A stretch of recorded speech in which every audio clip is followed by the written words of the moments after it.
Короче, проверяю сейчас испаритель на разрыв алюминиевый. Вот я положил его туда под колеса. Муфта, второй край запаянный. Буду сейчас, короче, накачивать, нагнетать воздух, крышечку на всякий пожарный. Короче, я не люблю такие эксперименты, но хотелось бы знать на разрыв, сколько он будет взрываться. Значит, деление у меня здесь тык 5, по черному 10 бар, 15 бар, 20 и 25. Ну, понеслась.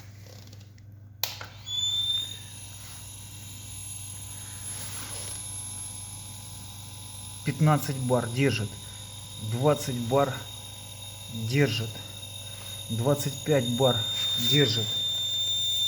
Шипеть начинает. Где-то шипеть, 25 начинает шипеть. Пока не тормозну эксперимент. Ну, 25 дошло. Сейчас гляну. Вот здесь вот на месте на самом. Сейчас буду переключать место. Пока пауза. Припаял я штуцер. Короче, поехали.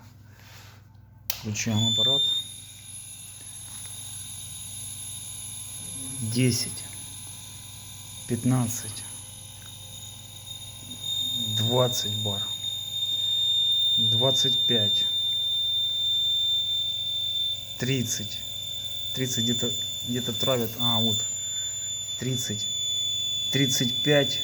Останавливаю эксперимент. 30, короче, бар. Где-то здесь вот на штуцере травила. Ничего. И сам этот, ну-ка, секунду. Короче, я проверяю. Вот там нормально все. Не, вот здесь вот в уголку он видно пенится, он там не на запайке, где-то с края там на этим. Здесь на пайке, здесь на паечке. Нормально. Ну, в принципе, это травит. Пока минус 35 держит. Сейчас буду на разрыв пробовать. Взял на 35 бар. У меня в машине там, которая побольше.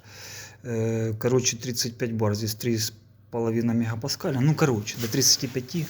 И там выше еще 37. Поехали.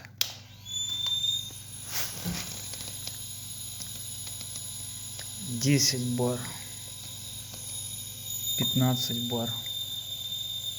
20 бар, 25 бар, где-то потравливают. Вот все.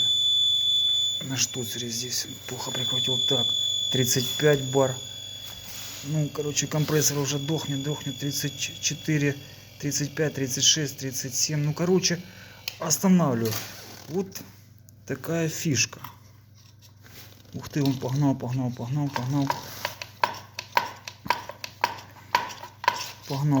аж завернуло. Ну, короче, что не сделать ради эксперимента. Аж завернуло 40 бар, смело, короче, выдерживает. Стоп. 40 бар, короче, выдерживает. Я думаю, 40 бар выдержит смело. Этот алюминию хоть бы шо. Ничего ему не будет, все нормально.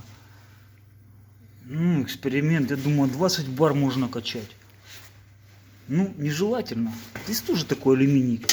Вот, тоненький. Ну, короче.